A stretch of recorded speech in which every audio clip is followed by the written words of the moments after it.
Très heureuse de vous retrouver, mesdames et messieurs. Bonjour et bienvenue à ce nouveau numéro de votre magazine d'Écono Facile. Pour ce numéro de votre magazine, j'ai l'honneur de recevoir sur ce plateau monsieur Jonas Tchombela, qui est coordonnateur de la nouvelle société civile congolaise, à qui j'ai dit bonjour et bienvenue. Merci. Vous vous portez bien? Non, je ne me porte pas bien. Pourquoi pas? Le pays est malade. Ah, malade. Voilà, nous allons essayer de développer par rapport à cette maladie du pays. Monsieur Jonas Tchombela, vous êtes coordonnateur national de la nouvelle société civile congolaise. Qu'est-ce que nous pouvons encore retenir de vous? Oui, je crois que je suis un simple citoyen congolais engagé sur la question de la paix, de la démocratie, de la participation de la femme, du genre, la question de la justice économique. Je suis engagé sur la protection de l'environnement de mon pays et du monde. Voilà tout ce que je représente. Voilà, avec vous, nous allons parler de l'économie de la RDC face à l'actualité actuelle. Vous savez que certainement, depuis plusieurs décennies, l'économie de la RDC peine à décoller par rapport au développement. Quels sont les mots qui rognent cette économie nationale? Il y a plein de choses à dire, même des thèses à développer sur l'économie de mon pays qui saigne depuis l'indépendance, avant l'indépendance, et continue de saigner et ne profite pas même à l'émergence de notre pays. Vous savez, parmi les mots, il y en a plein. Il y a la mégestion d'abord, à tous les niveaux. Il y a le détournement, il y a même le pillage de nos ressources naturelles, et il y a même les ressources naturelles qui sont vendues, pas des prix fixés par les Congolais, mais par des prix fixés par les acheteurs. C'est très grave. Donc il y a beaucoup de choses qui rongent l'économie de notre pays, la mégestion, l'absence d'une politique nationale qui est ciblée sur l'engagement réel du développement du pays. Et il y a tous ces éléments qui sont mis ensemble qui ne peuvent pas favoriser. Il y a la corruption qui est un sport national, parfois institutionnalisé. Allez dans les carrefours de la ville, vous vous rendrez compte du niveau de la corruption dans les artères de la ville, dans le marché, dans des fameux bureaux. Ça a pris plusieurs proportions. C'est ce qui ronge l'économie de la République. Cette économie ne peut pas décoller dans un environnement pollué, dans un environnement où il n'y a pas l'organisation, où il n'y a pas une vision. C'est une économie finalement qui est basée, j'allais même dire une économie de la cueillette, qui est basée seulement sur les ressources naturelles. On n'a pas diversifié les économies, ça pose des problèmes pour une telle économie d'articuler l'ensemble des choses que doit faire pour l'intérêt de la communauté. Donc il y a, j'allais dire qu'on allait même faire l'état des lieux de l'économie de la République et des ressources du pays pour nous en faire une idée d'affectation rationnelle. Justice sociale et économique est l'un de votre champs de bataille que vous poursuivez. Et comment est-ce que vous faites pour matérialiser cette stratégie? Mais c'est dans ce contexte d'ailleurs que j'interviens dans votre émission parlant de la justice sociale et économique. Regardez comment la répartition des richesses nationales sont faites sur l'ensemble du pays. Nous sommes dans un pays où il y a des riches et des pauvres, un pays des privilégiés et des non privilégiés. Et un pays comme cela, on ne peut pas parler de la justice sociale. Les revenus du pays ne profitent pas l'ensemble de la communauté du pays. Il y a des gens qui vivent dans la misère. Il y a des gens qu'on paye difficilement 10 $, qu'on détourne du reste après. Hein? Un huissier, par celui qui touche plus de 5 000 $ par mois, qui détourne les 10 $ d'un huissier. Un tel pays vit ce qu'on appelle de l'injustice sociale. Donc, quand nous parlons de la justice sociale, nous voulons voir que le revenu, la répartition, la distribution des revenus du pays tiennent compte de la basse classe pour aller vers la classe supérieure. Ce qui n'est pas le cas. Tout est orienté vers un seul centre qui est la classe supérieure. Et pour arriver dans le cercle de la classe supérieure, il faut être vraiment un véritable combattant. Donc ça ne profite pas à nos communautés. Et vous imaginez, et même dans cette économie, on parle de l'économie, de la justice économique, vous pouvez aller dans nos villages. Il y a des villages où une simple ampoule est un luxe. Il y a des gens dans ce pays qui n'ont jamais vu une ampoule. Il y a des gens dans ce pays qui ne savent pas qu'il y a un véhicule qui existe. Voyez ça, ça va vous faire rire. Et qu'est-ce que vous faites, vous, étant que de la société civile? Est-ce que vous partez auprès d'eux pour prendre l'air des désidérata afin de venir plaider auprès des décideurs? C'est pourquoi on appelle la nouvelle société civile une société civile de proximité. Une société civile qui est proche de ceux qui souffrent. Une société civile qui comprend la misère des autres. Et ça nous coûte ce que ça coûte en termes du temps, de plaidoyer. Vous avez vu que dans nos champs, nous avons le plaidoyer et le lobbying. Et notre plaidoyer est autour de la redistribution des richesses économiques sur l'ensemble du pays. Nous ramenons cela au niveau supérieur. Vous verrez, quand les gens ont été arrêtés dernièrement dans le détournement des fonds, vous penserez au cas de le monsieur de l'OVD, celui des SCOC dans le sud Kivu. Et lorsque ces gens ont été arrêtés à cause des détournements, nous sommes intervenus pour demander qu'ils retournent en prison. Pourquoi? Parce que nous avons besoin d'une justice sociale. Il y a des gens qui, dans ce pays, peuvent détourner, même voler un robinet, une ampoule, meurent en prison, alors que les gens qui ont fait des gros détournements, dans toute impunité, sont libérés. Voilà, ça c'est de l'injustice sociale. Donc nous, ce que nous faisons, c'est dénoncer. Voilà notre contribution. Non seulement qu'on dénonce, on fait les plaidoyers, mais aussi nous faisons des propositions auprès des autorités pour qu'ils puissent rajuster. Parmi les propositions que nous faisons, nous leur demandons par exemple de diversifier l'économie. Nous ne pouvons pas seulement vivre des ressources minières, mais aussi il faut diversifier l'économie. C'est les plans touristiques, c'est les plans culturels. Nous avons des richesses qui ne sont pas captées. Voilà, tous ces plans-là, sur tous ces domaines, il y a moyen de capitaliser tous ces éléments. Mais aussi la mobilisation de recettes. Nous faisons les plaidoyers pour que la fiscalité, les citoyens aient une conscience civique de payer la fiscalité, mais suivre aussi là où l'argent tombe, qu'est-ce qu'on fait de cet argent? Ça, c'est notre problème et c'est ce que nous coûte le mot de tête. C'est là comme ça que je vous ai parlé des problèmes de la malgouvernance. Depuis avant l'indépendance, après l'indépendance, notre pays est continuellement détripié.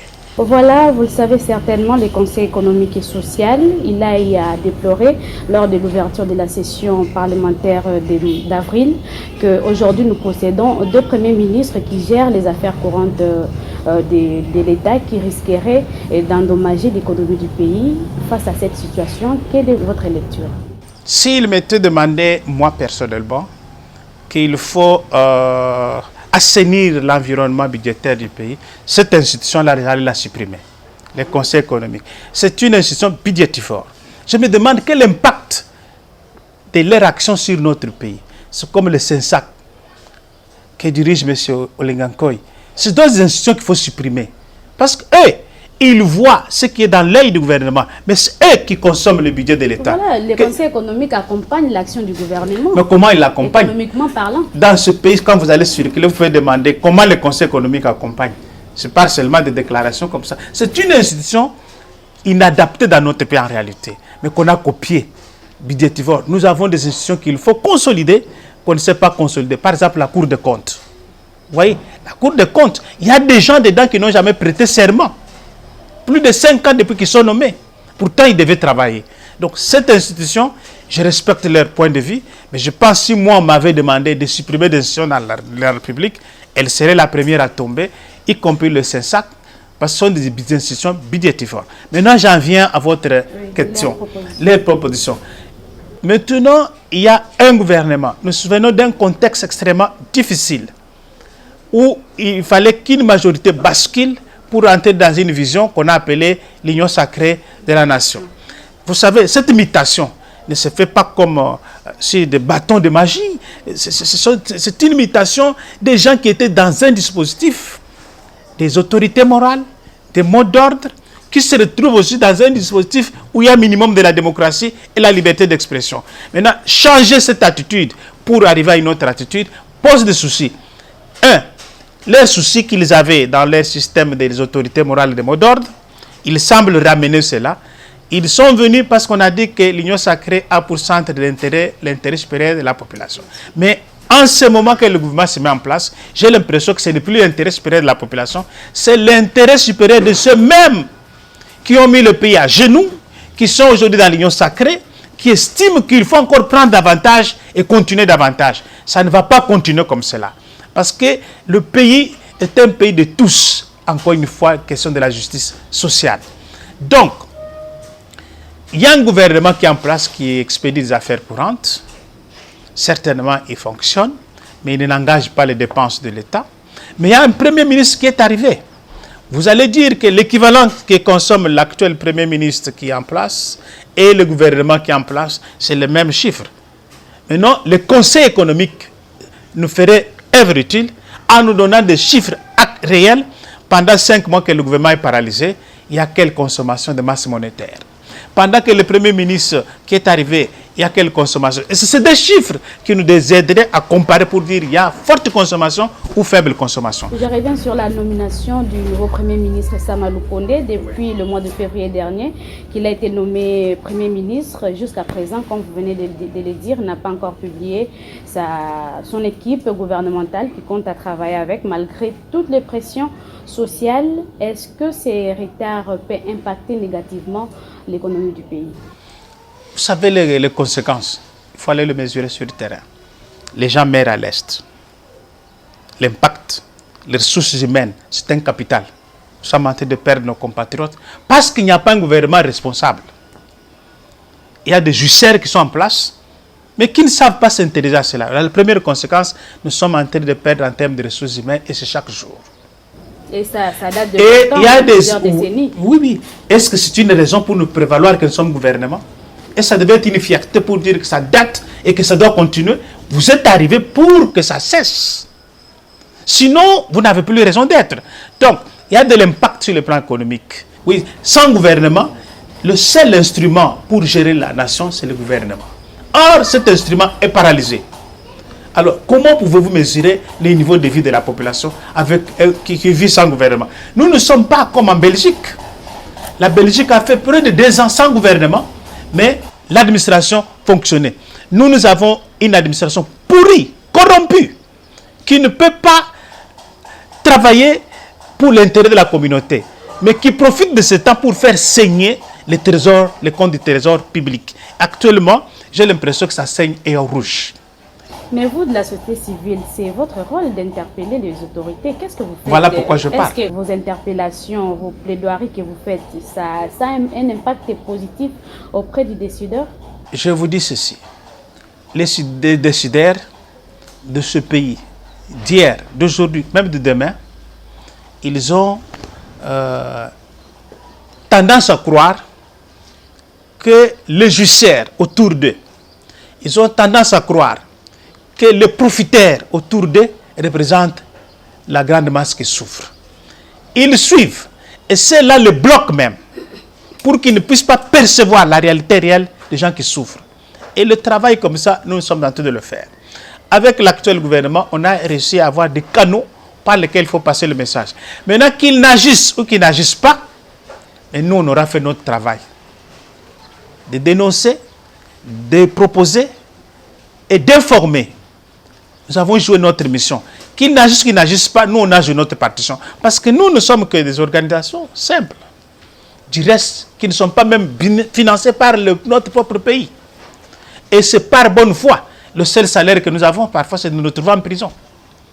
Voyez. Alors, ceux qui jouissent de l'argent du contribuable congolais, mais c'est les députés que nous avons votés qui parlent de ce qui se passe à l'Est de la République aujourd'hui, qui parlent du social de la communauté, les infirmiers, les médecins, les enseignants, même ceux qui sont censés nous aider à ce que le pays aille de l'avant, sabotent même le bien qu'il doit faire pour le pays. C'est le cas de l'éducation primaire ou fondamentale qui a été décrétée gratuite. C'est saboté par ceux qui sont censés protéger. C'est très grave dans ce pays. Vous comprenez que le pays a besoin des hommes nouveaux qui comprennent, qui ont pour ambition servir et non se servir. Le pouvoir servir n'est pas encore rendez-vous au Congo. Nous avons encore l'état du pouvoir se servir. Et parfois, on oublie qu'il y a la population qui existe. Mais sachez une chose, Abraham Lincoln disait ceci, on ne peut pas tromper tout le monde tout le temps, ni tout le temps tromper tout le monde. Il se trompe et Dieu le voit. Voilà, au-delà des tractations politiques, selon vous, qu'est-ce qui pourrait causer les retards de la sortie de ces gouvernements de Sama Lukonde? Si j'étais porte-parole de Sama Lukonde, j'allais vous répondre. Vous savez que Sama Lukonde a reçu un certain nombre d'organisations, que ce soit de la société civile, même si la société civile avait triché avec mon nom. Comment ça? Ah oui. Comment Mais je ne reviens donc? pas, ce n'est pas le débat. Il avait rencontré ce gens, ce compatriote des partis politiques, de la société civile. Je pense que cette question est mal orientée vers moi. Ne l'ayant pas rencontré, je ne sais pas ce qu'ils étaient dit sur l'avenir du gouvernement. Maintenant, vous m'appelez à spéculer. À spéculer. Pour savoir pourquoi il y a du retard. Mais il n'y a que Sam et le président Tshisekedi qui peuvent bien nous le dire. Tchombela ne connaît rien. Il ne connaît rien. Mais au moins, je suis inquiet.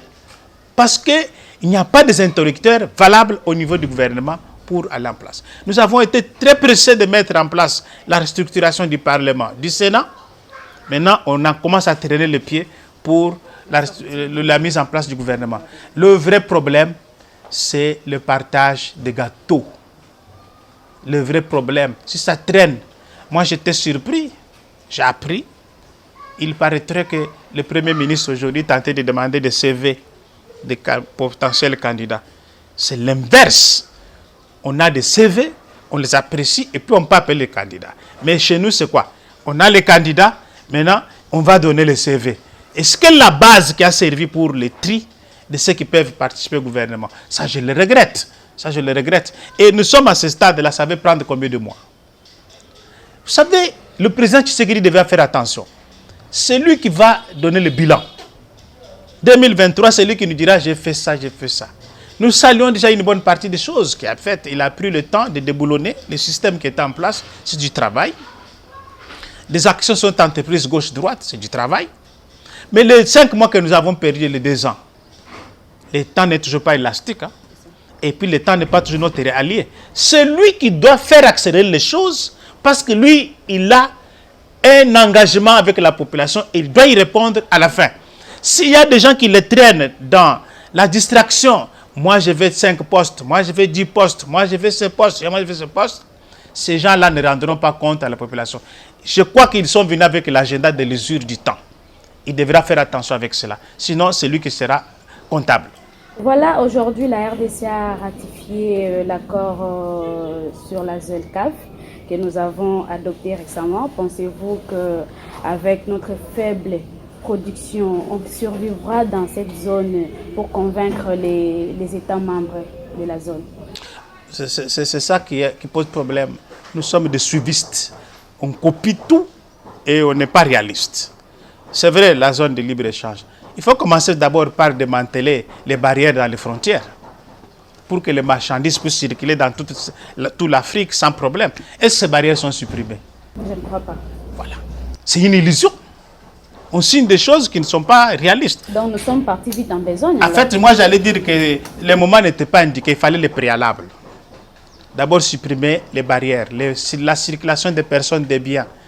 D'ailleurs, nous ici, Congo-Kinshasa, pour aller à Brazzaville, c'est un problème.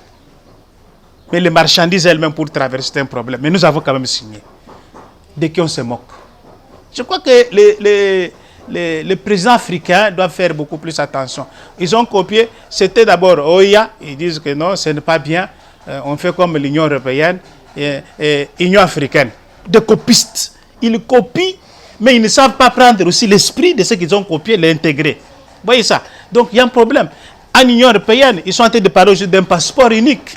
Ils sont en train de parler du vaccin. Est-ce que contre Covid, vous voyez, est-ce que l'Afrique, il part de même temps? À l'Union européenne, il y a des barrières, mais la population de l'Union européenne circule en toute quiétude. Mais nous parlons des zones de libre-échange. Je suis incapable d'arriver au Gabon. Je suis incapable d'arriver au Zimbabwe. Je dois présenter. Il fallait d'abord enlever tout cela. Et tout cela, il se couvre de la souveraineté du reste qui n'est même pas respecté. Mais ça fait partie des champs de bataille du président de l'Union africaine, qui est le président de la République démocratique du Congo, M. Félix Tshisekedi, d'intégrer, de demander aux pays africains d'intégrer la zone de libre-échange continentale africaine. Vous savez, il n'aura qu'un mandat d'une année. Parfois, les Congolais lui donnent beaucoup de choses. Il faudrait marquer alors son temps là où il passe à la tête des... Vous savez, la Charte africaine des droits de l'homme et des libertés du peuple, je crois que je peux me tromper sur la formulation, nous avons ratifié le 11 décembre 2011. Mais il faut faire une déclaration pour que ça nous engage. Le président est à la tête de l'Union africaine. Je crois qu'il devra donner le ton. Et puis, on lui donne plus de missions. En principe, être à la tête de la Commission de l'Union africaine ne suppose pas diriger l'Afrique, ou décider à la place de l'Afrique, ou enlever ce qui existe. Mais il peut donner l'impulsion. Mais quand vous avez suivi son agenda, il tente de donner l'impulsion. Est-ce qu'il y a la volonté politique même en Afrique de le faire?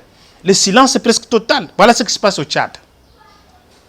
Un président, on parle de la démocratie en Afrique, voilà ce qui se passe au Tchad. J'allais même dire c'est de la démocrature. Voilà ce qui se passe au Bénin.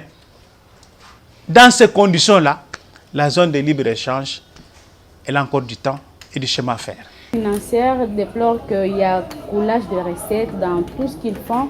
Et comment est-ce que vous pouvez également, vous de la société civile, parler de cette problématique? Ce sont des chiffres parfois imaginaires. Ce qu'ils mettent dans leurs poches, qu'ils le disent. Allez voir tous les douaniers, combien ils sont riches, et combien ils construisent, et combien ils ont investi. C'est le meilleur des postes dans notre pays que les gens envient. Mais ça suppose quoi? Vous voulez dire qu'ils sont le bien payés et que les autres régies ne sont pas les bien payés? Le problème de détournement, de la corruption persiste et continue à persister. S'il y a des réformes, on doit s'engager dans la lutte réelle contre la corruption. Malheureusement, nous avons appris qu'il y a des agences de changement de mentalité théoriques avec des banderoles dans toute la ville, les comportements des mêmes hommes hier et aujourd'hui. Quel doit être le nouveau programme du nouveau Premier ministre qui doit proposer au Parlement pour résoudre cette fois-ci les besoins primordiaux de la population? Quand vous posez le problème de Premier ministre, tu me mets toujours mal à l'aise. Comment expliquer? Oui, tu me mets mal à l'aise. Mais c'est le gouvernement qui a tous les plans d'action pour résoudre les voilà problématiques. Voilà cette question. Pourquoi vous ne faites pas l'effort d'aller voir le Premier ministre et de lui dire son plan? Mais vous êtes de la société civile, vous ne pouvez pas quand même nier que vous êtes de la société civile, vous êtes en train d'amener les désidératas de la population auprès des décideurs. Donc, vous estimez qu'ils viennent du ciel? Vous posez cette question pour que vous puissiez nous répondre, étant donné que vous êtes le pont entre les décideurs et la population. Mais il parle au nom de la population. Vous estimez qu'ils viennent du ciel? Ils ne viennent pas du ciel. Ils viennent sur la terre. Ils connaissent cette population. Ils connaissent ce qu'ils doivent faire pour la population. Je suivi pour ne prendre que ce cas-là. J'en arrive. Qu'est-ce que vous pouvez proposer, étant de la société civile, que les premiers ministres doivent faire ceci pour résoudre tant soit peu les désidératas de la population? Encore faut-il qu'il m'écoute. Lui-même, au sortir de l'audience avec le chef de l'État, il a dit ceci. La composition du gouvernement, il y aura un bon pourcentage de femmes. De 30%. De 30, je ne sais pas. 30%. 30%. Même le président de la République a dit que ça il y aura 30%. Au moins un pourcentage de femmes et de jeunes. Mais je suivis encore. Quand il est allé mettre la première liste, il semble qu'elle a été rejetée parce qu'il n'y avait pas de femmes. Parce qu'il n'y avait pas de femmes. Vous imaginez ça? Comment promettre aux gens une chose et dans la pratique, il y a autre chose? En a demandé les candidatures. Si moi j'étais à sa place, quand on parle de propositions, on devrait d'abord définir le profil. Tel ministère sera géré par une femme. Toi qui vas le bénéficier, cherche dans ton parti une femme. Ça serait plus crédible. Mais curieusement, les femmes qui sont dans ces partis politiques-là, personne ne parle. Personne ne parle. Maintenant, vous demandez maintenant que nous puissions lui suggérer des choses. Si les choses que lui-même a pris l'engagement n'arrive pas à les réaliser, vous estimez que ce qu'on va dire, il va l'écouter? C'est ça qui me gêne. Ça qui me gêne. Parce qu'il a promis des femmes et des jeunes, mais après, il semble que, moi je n'assume pas cela, mais j'ai entendu que ça a été rejeté parce qu'il n'y avait pas la présence de la femme. Voilà, M. Jonas Djombela. Quelles sont, selon vous, les régies ou entités qui doivent booster les budgets de notre pays que nous devons privilégier? Moi, je vous ai dit, au-delà des régies financières qui existent, qui sont connues, qui déjà se mobilisent, est-ce que vous savez que le CNSS, c'est une caisse sociale? L'argent de cette institution entre, mais on pouvait le réinvestir. Quand vous allez voir les retraités, ce qu'on le paye et ce qu'on prend quand ils travaillaient, il y a contraste. Moi, je vis un papa qui est tombé là-bas un jour pour toucher difficilement 5 000 francs. Et d'où part cet argent-là de cette caisse sociale? S'il faut diversifier les économies, voilà un secteur où on pouvait s'intéresser pour voir l'argent qui entre chaque jour sur tous les travailleurs. On peut le réinvestir dans le social pour que ça puisse encore davantage se reproduire. Dans d'autres pays, on peut construire des logements sociaux et qui peuvent profiter à la communauté et ils peuvent payer plus tard. Ça fonctionne. Vous savez, la SONAS, les accidents n'arrivent pas chaque jour. Mais nous payons chaque jour. Qu'est-ce qu'on fait de cet argent? Vous voyez, personne n'en parle. Donc, quand vous parlez de régie financière, moi, j'assimile ces deux institutions aux régies financières qui produisent de l'argent qui n'est pas immédiatement consommé, mais qu'on peut investir et puis élargir l'assiette de recettes de ces institutions et faire face à la situation sociale de la communauté. Ce qui n'est pas le cas. Tous les jours, c'est les gens qui perçoivent. Ce n'est pas une institution qui perçoit l'argent pour le fructifier comme le feraient les banquiers. Mais c'est une caisse qui perçoit. Parce que les accidents ne viennent pas chaque jour. Et quand ça ne vient pas qu'au d'une année, c'est nul le reste. Il faut repayer encore. Donc vous voyez, le problème de l'économie, c'est comme ça que j'ai proposé qu'on fasse l'état de lié. Vous qui aimez proposer au Premier ministre, voilà une proposition. Si vous avez l'occasion de le dire, l'état de lié de l'économie du pays pour qu'on puisse voir comment on peut diversifier et capitaliser ce qui existe pour que ça continue davantage à fonctionner dans le pays. Tous les bâtiments que nous avons dans ce pays sont des bâtiments qui sont laissés par les Belges dans les institutions comme les CNSS et consorts. Il y a même un fonds social de la République. Un fonds social de la République qui a même des bâtiments en Europe capables de produire des moyens, mais qui ne savent pas suivre. Voilà. Moi, je vous l'ai dit comme économiste, pas comme coordonnateur de l'université civile. Mais je vous l'ai dit parce qu'il y a moyen, avec tout ce que nous avons comme potentialité, de les fournir, et puis de changer. Que le cours des matières premières, les prix soient fixés par nous qui produisons. Et que les usines de transformation soient créées sur place. Imagine-toi, nous avons la plus grande forêt, j'allais dire même deuxième du monde, mais nous n'avons pas même un ministère de l'économie forestière. Le Gabon, plus près de nous aussi, a l'économie forestière. C'est honteux pour la RDC. Tout est inclus dans le ministère de l'Environnement. Vous voyez, et puis c'est absorbé. C'est pire et j'allais dire même honteux pour la République que nous importons le bois de Gabon pour transporter le courant. Vous voyez le poteau là, ça vient du Gabon. C'est honteux. Est-ce qu'on n'a pas la forêt pour produire ce type de poteau? L'économie forestière. Donc, il y a beaucoup de choses dans la forêt qu'on peut capter pour notre économie. Mais malheureusement, on sombre dans la vente de bois qui partent bruts et qui nous revient avec des déchets, surtout des tables qui nous viennent de la Chine ou de Hong Kong. Quand une pluie passe dessus, c'est terminé. Je me souviens, et je termine par là, un ministre a dit consommons local dans de différents gouvernements ici. Il est allé vers l'UPN pour acheter des meubles, tout ça. Il le disait à la télévision. Je m'abstiens de dire son nom ici. J'ai fait une émission avec lui sur Radio Capi pour lui poser la question. Il avait oublié. Je suis allé à son cabinet pour voir les meubles que lui avait dit, comme ils avaient conseillé de consommer local. Il avait des meubles achetés de la Chine. Et sur place, j'ai brandi les photos pour dire, mais monsieur le ministre, tu nous demandes de consommer local, mais dans ton propre bureau, tu as des meubles de la Chine. De qui vous vous moquez? Les dirigeants doivent penser d'abord ce qu'ils disent et doivent être les modèles. Donc, vous voyez, la possibilité de diversifier. Nous sommes le seul pays, je ne pas le seul, il y en a peu d'autres aussi en Afrique parce qu'il y a beaucoup de troubles, avec un budget de 4 milliards. On se pavane, on circule comme si on avait... C'est une dépense d'une armée d'un jour qui fait le budget de 70 ou 80 millions de Congolais. C'est la honte. Voilà, c'est déplorable, M. Jonathan Tchombela. Nous voici à la fin de cette émission. Mais avant de nous séparer, votre mot de la fin? Notre mot de la fin. Pour ce numéro, bien sûr. Bien sûr, je vais d'abord vous dire merci de m'avoir associé à ce numéro. Et votre rédaction et toute votre équipe, coup de chapeau, parce que vous intéressez à une question particulière qui est même le centre de l'action pour donner les impulsions, les idées, pour que le décideur en prenne conscience. Mais je m'adresse particulièrement au président Tshisekedi et à son premier ministre Sama Lukonde. L'heure est grave. Les gens sont en train de mourir. Le gouvernement continue à traîner. Les gens veulent prendre les uns et les autres en otage à cause de leur boulimie.